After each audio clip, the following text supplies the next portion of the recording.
The signal came at night. It was faint but clear, unlike anything the team at North American Space Observatory had ever seen before. Dr. Frank Miller was the first to notice it. The pattern was too regular, too precise to be natural. "Olivia, come look at this," he called to his assistant across the room. Olivia Wright pushed her chair away from her desk and walked over, her coffee mug still in hand. "What am I looking at?" she asked, leaning over his shoulder. "Something not from around here," Frank said. His voice was quiet, but his hand shook as he pointed at the screen. "This signal is artificial. Someone sent it." Olivia nearly dropped her mug. "You mean?" "Yes. First contact." Within hours, the observatory was filled with government officials, military personnel, and scientists from every field. The signal contained mathematical sequences followed by simple images, diagrams of atoms, star systems, and what appeared to be the aliens themselves. The world leaders gathered in an emergency session. After decades of searching the skies, humanity was no longer alone. "We need to respond," said President William Carter at the global broadcast, "and we need to select representatives who will meet these visitors." A team of 12 was carefully chosen. Captain Ethan Cole would lead the military contingent. At 42, he had a distinguished career and was known for his level head in crisis situations. Dr. Lisa Bennett, the best xenolinguist on Earth, would handle communications. She had developed theories about alien language structures for years, though she never truly expected to test them. Gregory Martinez was selected as the chief diplomat, charming, intelligent, and adaptable. The others included experts in biology, physics, psychology, and cultural studies. Each was briefed on the enormous responsibility they carried. They would be the first humans to meet an alien species. The alien vessel arrived 3 weeks later, parking itself in orbit around Earth. It was massive, nearly a mile long, with a sleek design that suggested advanced technology far beyond human capabilities. "Remember," Captain Cole told his team as they prepared to board the U.S. Liberty, Earth's most advanced spacecraft, "we represent all of humanity today. Every decision we make will be remembered for generations." The 12 representatives wore simple blue uniforms with a patch of Earth on their shoulders. Each carried small gifts, samples of art, music, and scientific knowledge. Dr. Bennett studied the alien communications intensely during the journey to the rendezvous point. "Their language has a mathematical structure," she explained to the team. "They call themselves the Calrathi. From what I can tell, they're a spacefaring civilization with colonies across multiple star systems." The U.S. Liberty approached the Calrathi ship cautiously. The alien vessel was dark purple with lights that pulsed along its hull like a heartbeat. "They're sending docking instructions," said the pilot. Captain Cole nodded. "Follow them precisely." The team gathered their materials as the airlock connected the two ships. Dr. Bennett checked her translation device one last time. "Nervous?" asked Gregory Martinez with a slight smile. "Terrified," she admitted, "but also incredibly excited." The airlock cycled, and the door slid open. The corridor beyond was lit with a soft blue glow. The air smelled faintly of cinnamon and ozone. And then they appeared. The Calrathi were tall, nearly 7 feet, with 4 arms and skin that shimmered like oil on water. Their faces had no noses, just breathing slits, and their 3 eyes blinked in sequence. "Welcome, humans," said the lead alien, its words translated through Dr. Bennett's device. "We are pleased to meet the inhabitants of Earth." Captain Cole stepped forward. "On behalf of humanity, we thank you for this historic meeting." The Calrathi made a gesture with its upper arms. "We have much to share with your species. Our civilizations have much to offer each other." The human team was escorted to a large chamber with a view of Earth below.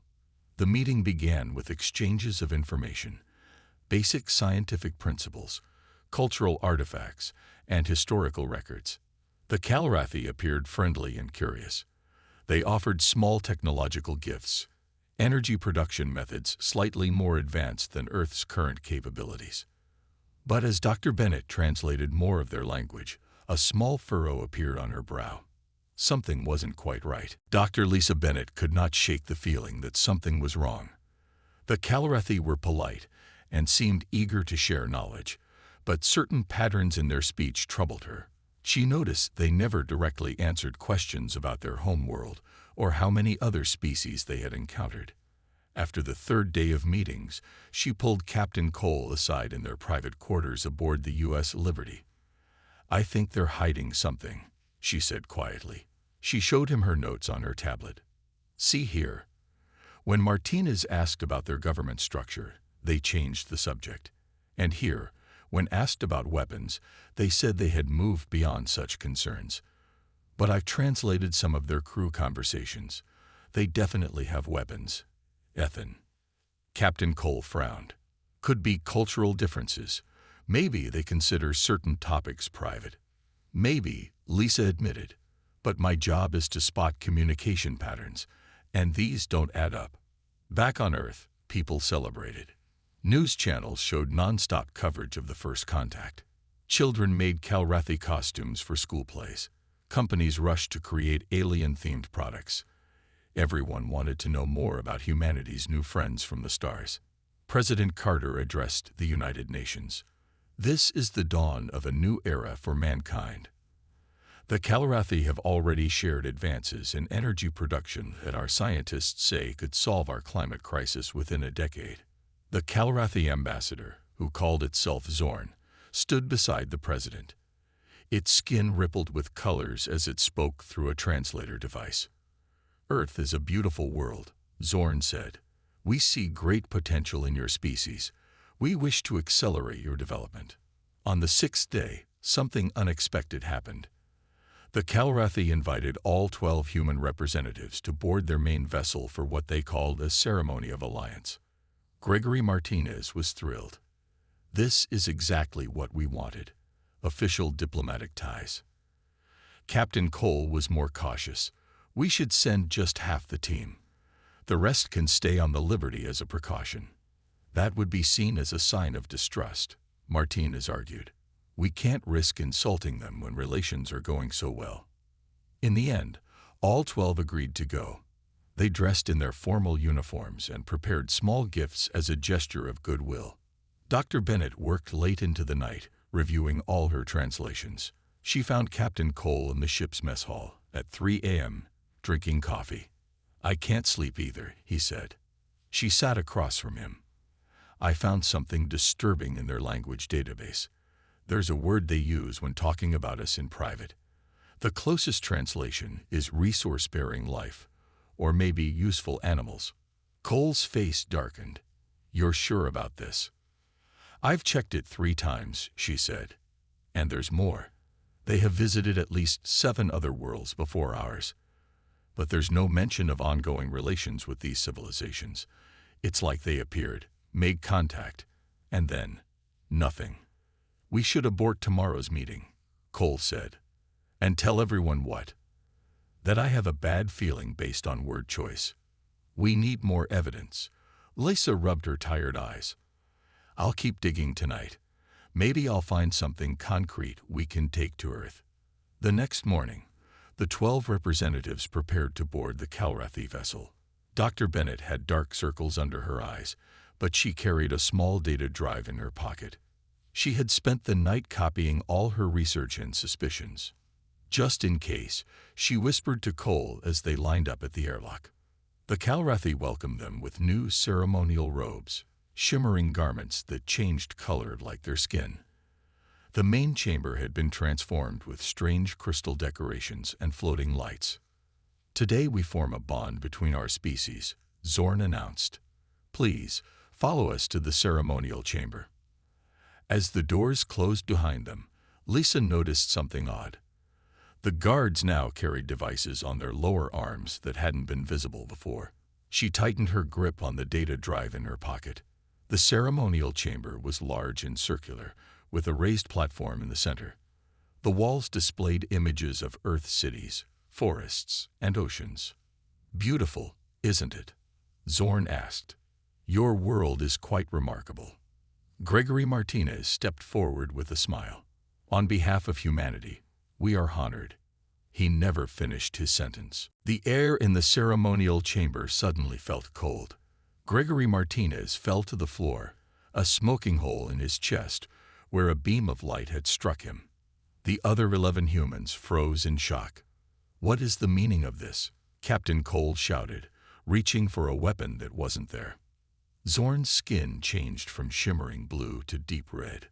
"The meaning is simple, Captain. Your species has something we want. Your planet." The hidden weapons on the Calrathi guards' arms all activated at once. Dr. Lisa Bennett lunged behind a crystal pillar as energy beams filled the room. She clutched the data drive in her trembling hand. "Run," Cole yelled to the team. But there was nowhere to go. The doors had sealed. On Earth, millions of people watched their screens in horror as the Calrathi broadcast began. President Carter stood in the Oval Office, his face white with shock as the feed came through. "People of Earth," Zorn's voice announced, "your representatives have been invited to witness the power of the Calrathi Empire. Watch carefully, as this will be your fate if you resist." The cameras showed the chamber where the human team was trapped. 3 were already dead on the floor beside Martinez. The others tried desperately to find cover or fight back with bare hands against advanced weapons. "You lied to us," Dr. Alan Reed, the team biologist, shouted before a beam struck him down. "Yes," Zorn replied calmly. "That is what predators do to prey." Captain Cole had managed to disarm one guard and was using the alien weapon to defend a corner where 2 wounded team members huddled. Dr. Bennett remained hidden, frantically activating her emergency communication device to send her data back to Earth. "Listen to me," Cole shouted at the camera, knowing his words were being broadcast worldwide. "They're not here for peace. They see Earth as a resource to harvest. They've done this before to other worlds." A blast hit his shoulder, and he staggered but kept firing. "Don't surrender. Whatever happens, don't give them what they want." On Earth, military bases worldwide went to high alert. Fighter jets scrambled. Nuclear missile silos prepared for launch codes. Panic spread through cities as the reality of the situation became clear. Dr. Bennett's data transmission reached Earth's servers. She had managed to download crucial information about Calrathi biology, technology, and ship systems. As she worked to send the final encryption key, a guard spotted her hiding place. "The female is transmitting data," the guard called out. Lisa knew she had seconds left. She pressed the final command and whispered into her device. "Their skin reacts to ultraviolet light.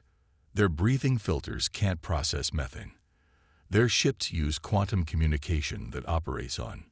The beam struck her in the back. As she fell, she saw Captain Cole still fighting, despite multiple wounds. Only 4 humans remained alive now.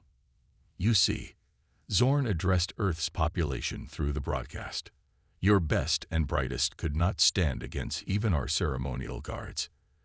Your weapons are primitive. Your technology is barely beyond stone tools compared to ours."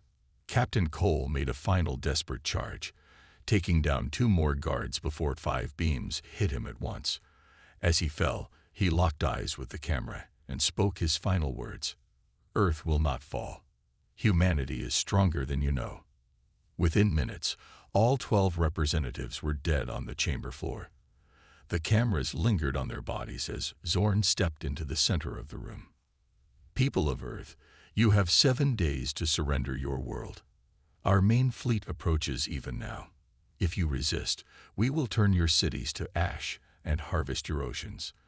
If you surrender, some of you may be permitted to live as workers."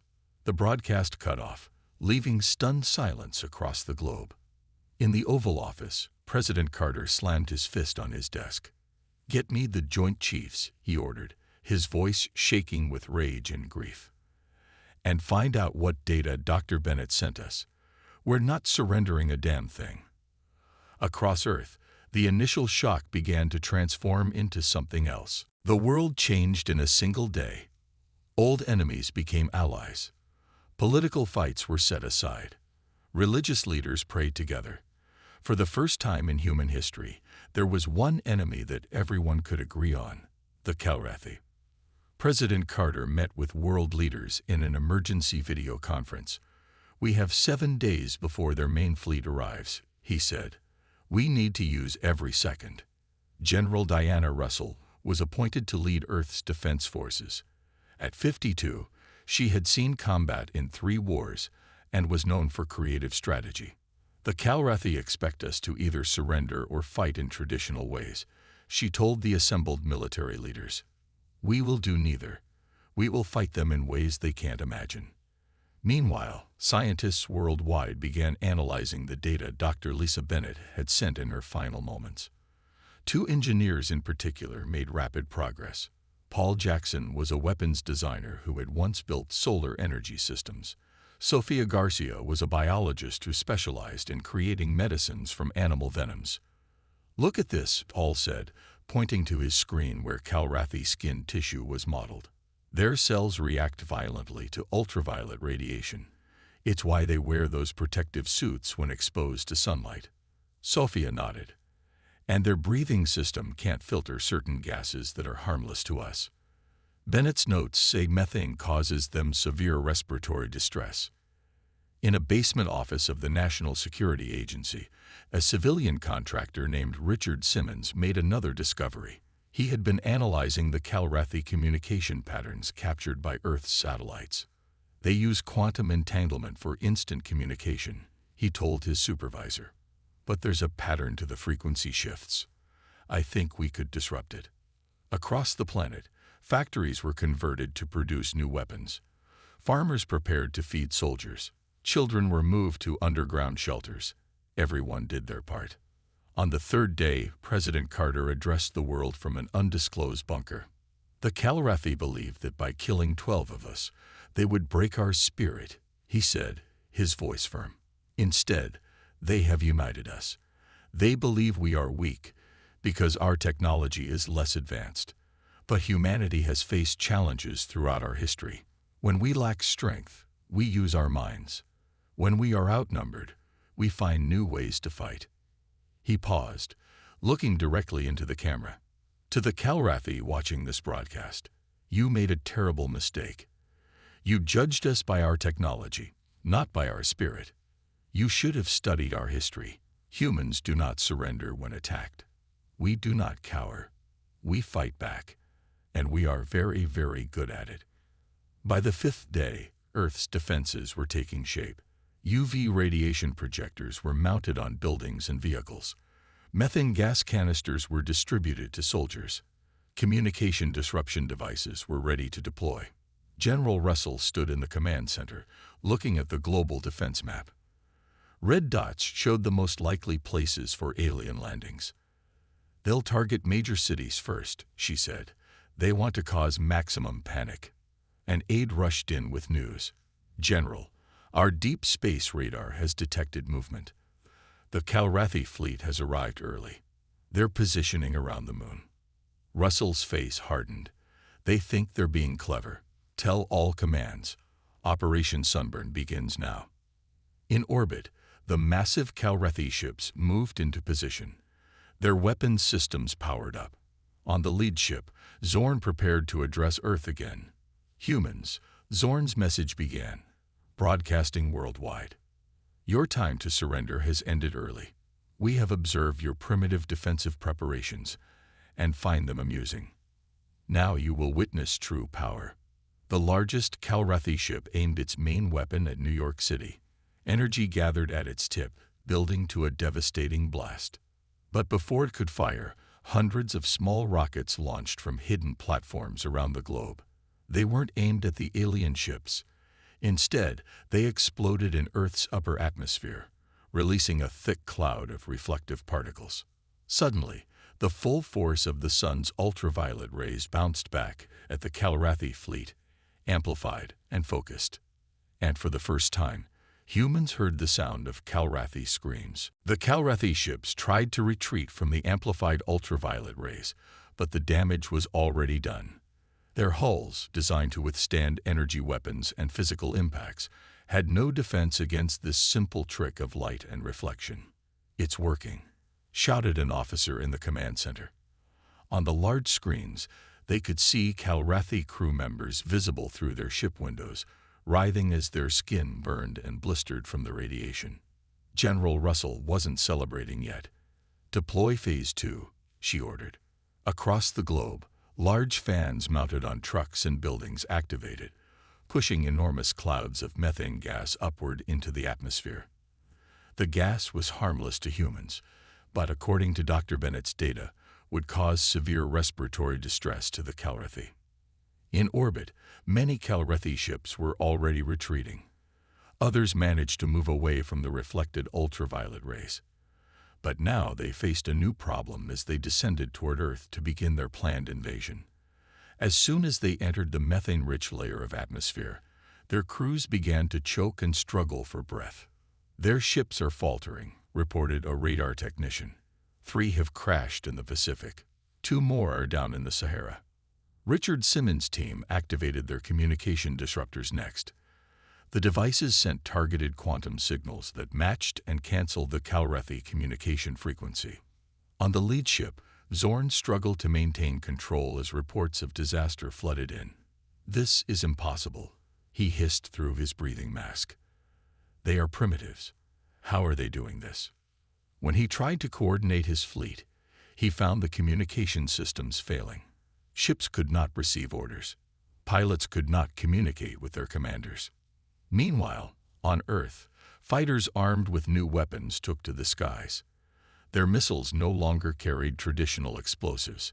Instead, they delivered concentrated bursts of ultraviolet radiation directly into Calrathi ships through any crack in their hulls.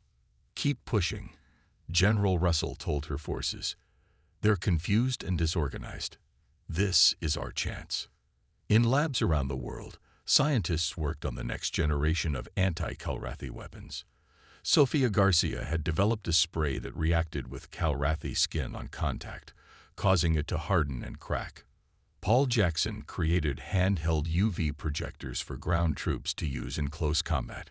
The Calrathi managed to land forces in several major cities. They expected to find cowering humans ready to surrender. Instead, they found empty streets. When they entered buildings, they were met with traps that filled rooms with methane. Snipers with UV rifles picked off their commanders from hidden positions. In Chicago, a group of Calrathi soldiers broke into what they thought was a command center. It was actually a trap. The doors sealed behind them, and ultraviolet lights switched on at maximum intensity. None survived. "We've lost contact with ground forces in 7 major cities," a Calrathi officer reported to Zorn. "The humans are using our weaknesses against us. They knew exactly what would harm us most." Zorn's skin had turned a pale gray color, a sign of extreme stress in Calrathi. How? How did they know? The answer came when human forces captured their first Calrathi ship intact. Inside, they found the ship's data core. Among its files was footage of the massacre of the 12 human representatives. The final moments showed Dr. Lisa Bennett transmitting data even as she died. General Russell watched the footage in silence. When it ended, she saluted the screen. "Thank you, Doctor," she said quietly. "Your sacrifice saved us all." The battle for Earth continued for 3 more days. By the end, more than half the Calrathi invasion force had been destroyed. The rest retreated to positions beyond the moon, trying desperately to regroup and understand how their certain victory had turned to disaster. On Earth, humans buried their dead and prepared for the next phase. Because despite their success, everyone knew the truth. This was just the beginning. The Calrathi Empire was vast, and they had only faced its first wave. "What's our next move?" President Carter asked General Russell. She smiled grimly. "Now we take the fight to them." The captured Calrathi ship became humanity's greatest treasure. Engineers and scientists worked day and night to understand its technology. They removed its quantum engines, its weapon systems, and its navigation computers. Each piece revealed new secrets. Their technology isn't actually that far beyond ours, Paul Jackson told General Russell as they toured the research facility. They just took different paths. We focused on digital computers. They developed quantum systems. We use chemical rockets. They use gravity manipulation. Can we copy it? Russell asked. Better, Sofia Garcia said, joining them. We can improve it. Within 2 weeks, the first human ships equipped with Calrathi technology were ready for testing. The U.S. Avenger, once an aircraft carrier, now sported gravity engines and energy weapons. But the human engineers had added their own touches. UV radiation projectors surrounded the hull, and its weapon systems were redesigned to target Calrathi vulnerabilities.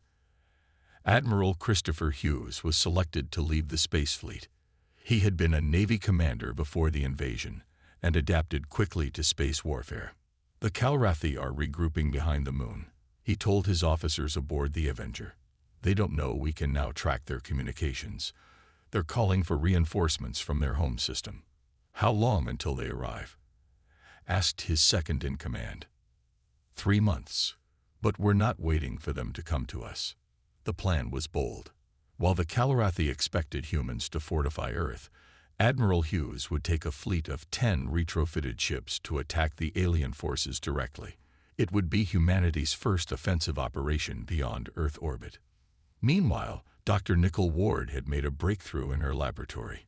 Using samples of Calrathi tissue from dead aliens, she developed a biological agent that specifically targeted their respiratory system. It's not technically a weapon, she explained to President Carter. It's more like an extremely aggressive allergen. It will cause their breathing passages to swell shut within minutes of exposure. And it won't harm humans? The President asked. No, it's completely species-specific. The President nodded gravely. Mass produce it immediately. On the lunar surface, the Calrathi had established a forward base. They did not expect any human counterattack so soon. Their sensors were focused outward, watching for reinforcements from their homeworld. They never saw the human ships approach from behind Earth's shadow. All vessels, weapons-free, Admiral Hughes ordered. Remember the 12. The attack was swift and devastating. Human ships fired ultraviolet energy beams that cut through Calrathi hulls like paper. Marines in new spacesuits equipped with UV projectors boarded the lunar base, spraying Dr. Ward's biological agent through the air systems. Inside the base, Calrathi soldiers fell to the ground, clutching their breathing slits as they suffocated. Those who managed to seal their protective suits found themselves facing humans who knew exactly how to kill them. By the time the battle ended, the lunar base was under human control. For the first time, humanity had a foothold beyond Earth. Send the message, Admiral Hughes ordered. A transmission went out on all Calrathi frequencies. It showed footage of their dead and their captured base. The message was simple. For every human you killed, we will take 1,000 of you. This is just the beginning. Back on Earth, factories worked at full capacity to build more ships. Children studied Calrathi language and biology in schools. Every human now had one purpose: to fight and win this war. General Russell met with Richard Simmons to review his latest work on Calrathi communications. We can do more than just disrupt them now, he explained. We can listen to everything they say. And soon, we'll be able to send false orders to their ships. Russell smiled. Perfect.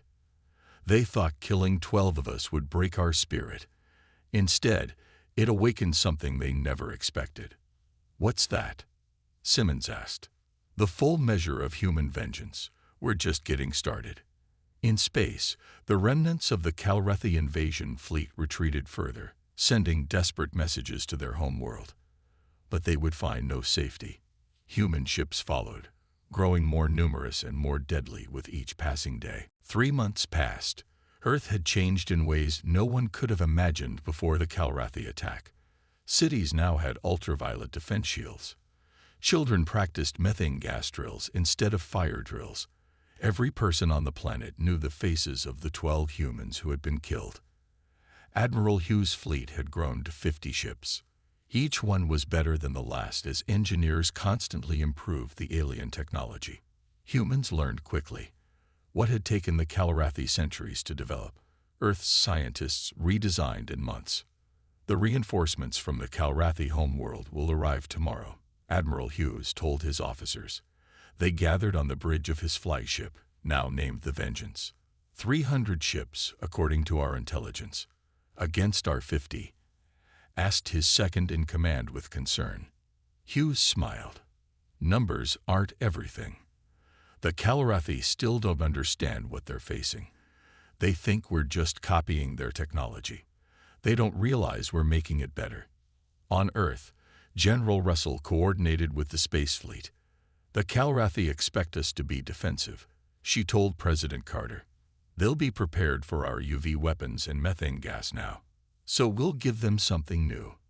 Richard Simmons had developed a virus that could infect Calrathi ship computers. Once inside their systems, it would take control of life support and either shut it down or fill the ships with toxic gases. It's ready for deployment, he said. All we need is for one of their ships to receive a transmission from us. The Calrathi home fleet arrived right on schedule. It emerged from faster-than-light travel near Jupiter's orbit. 300 warships, each 10 times the size of humanity's largest vessel. They formed a battle line and prepared to advance toward Earth. Zorn had been recalled in disgrace. In his place, Supreme Commander Vorax led the fleet. He had fought in 100 campaigns against other alien species. Never had he lost. These humans have been lucky, he told his commanders. They caught us by surprise with their crude tactics. Now they will face the full might of our empire. What Vorax didn't know was that humans had broken their communication codes. Every word he spoke was heard by Admiral Hughes. They're planning to split their fleet, Hughes told his officers. 200 ships will head for Earth. The other 100 will target our fleet. Exactly as we predicted, said Colonel Edward Davis, leader of the Special Forces team. Permission to proceed with Operation Ghost. Hughes nodded. Granted. Good hunting, Colonel. While the main fleets prepared for battle, Davis and his team of 20 soldiers boarded a small, stealthy craft. It had been coated with materials that absorbed sensor scans. They slipped past the Calrathi front line, heading for the fleet's flagship. The battle began with a massive Calrathi advance. Their ships fired powerful energy weapons at the human fleet. But the human ships were faster, more maneuverable, and protected by shields based on improved Calrathi designs. They're trying to overwhelm us with numbers, Hughes said. Let them come closer. When the Calrathi ships were within range, Hughes gave the order. Deploy the mirrors. Thousands of small satellites unfolded like flowers, creating a vast array of reflective surfaces. The Calrathi energy weapons hit these mirrors and bounced back, striking their own ships. At the same time, Simmons activated his computer virus. It spread from ship to ship through the Calrathi communication network. On the Calrathi flagship, alarms blared as systems began to fail. Vorax shouted orders, trying to regain control. Then the door to the bridge slid open. Colonel Davis and his team stood there, wearing specialized combat suits. Each soldier carried weapons designed specifically to kill Calrathi. For the 12, Davis said, and opened fire. The battle for the flagship lasted just 10 minutes. When it ended, Davis sent a message to every Calrathi ship in the fleet. On their screens appeared the image of Vorax's body, with Davis standing over it. Your commander is dead, Davis said. Your ships are infected with our virus. Surrender or die. Across the fleet, Calrathi crews watched in disbelief. Many ships were already experiencing system failures. Others found themselves surrounded by human vessels that seemed to anticipate their every move. The greatest space battle in Earth's history ended not with the destruction of humanity, but with the surrender of over 200 Calrathi ships. 1 year after the Calrathi killed 12 humans, Earth had changed the balance of power in the galaxy. The captured ships provided star maps, communication codes, and most importantly, the locations of all Calrathi colonies and outposts. Their empire spans 27 star systems. Admiral Hughes explained to world leaders at a global summit. They've conquered and enslaved 6 other intelligent species. For centuries, they've followed the same pattern: make contact, pretend to be friendly, then attack and take over. Until they met us, President Carter said. Yes, sir. We were supposed to be just another conquest. Instead, we became their nightmare. The human fleet now numbered over 500 ships. Each one carried improved versions of Calrathi weapons, along with uniquely human innovations. They had developed cloaking technology that made ships invisible to sensors. They had created new biological weapons that only affected Calrathi physiology. But most powerful of all was humanity's burning desire for justice. The images of the 12 murdered representatives were painted on the side of every ship. Their names were spoken before each battle. We've secured our solar system, General Russell said. Now we need to decide our next step. Some leaders wanted to negotiate peace with the Calrathi. Others demanded the complete destruction of their empire. After 3 days of debate, a middle path was chosen. Earth would free the enslaved species and dismantle the Calrathi military, but would not seek to eliminate their entire civilization. Admiral Hughes led the first mission beyond our solar system. His fleet jumped to Proxima Centauri, where the Calrathi had a major military base. The aliens were completely unprepared for humans to arrive in their territory. All ships, engage, Hughes ordered. The battle lasted less than an hour. 40 Calrathi ships were destroyed. The base surrendered after human marines deployed Nickel Ward's respiratory agent through its ventilation system. On the base, humans discovered members of an enslaved species called the Zentari. They were tall, peaceful beings with 4 eyes and blue skin. For a century, they had been used as slave labor by the Calrathi. "You freed us?" asked the Zentari leader, speaking through a translation device. "Yes," Colonel Davis told him. "And we're going to free all the others too." Over the next months, human fleets struck Calrathi worlds across their empire. Each time, they disabled rather than destroyed civilian infrastructure. Each time, they freed enslaved populations. And each time, they left the same message: this is for the 12 humans you murdered. On the Calrathi homeworld, panic spread as reports of defeat after defeat came in. Their leaders had never experienced anything like this. They had conquered dozens of species, but none had ever fought back so effectively. "How is this possible?" the Calrathi emperor demanded. They were primitives just a year ago. His advisors had no answer. They could not understand how humans had not only adapted Calrathi technology, but improved upon it so quickly. The final battle came at the Calrathi homeworld itself. A fleet of 1,000 human ships surrounded the planet. Admiral Hughes sent a simple message to the Calrathi emperor: "You killed 12 of us. We have destroyed millions of your soldiers and ships. Surrender now, or we will continue until nothing remains of your empire." The emperor, seeing no alternative, agreed to surrender. The terms were strict. The Calrathi would dismantle their military. They would free all enslaved species. They would pay reparations to Earth and all the worlds they had conquered. 1 month later, a memorial service was held on Earth for the 12 representatives who had died. Their families gathered along with world leaders in a garden built specifically to honor them. At its center stood 12 statues, each a perfect likeness of the murdered humans. President Carter addressed the crowd. "A year ago, the Calrathi thought they could break us by killing 12 brave men and women. Instead, those 12 became the foundation of a new era for humanity. We are no longer alone in the universe. We are no longer limited to one world. And most importantly, we have shown that humans will always stand against tyranny, no matter the odds." As the ceremony ended, news arrived from deep space. The 6 alien species freed from Calrathi control had formed an alliance with Earth. Together, they would rebuild what the Calrathi had destroyed and ensure peace throughout their region of the galaxy.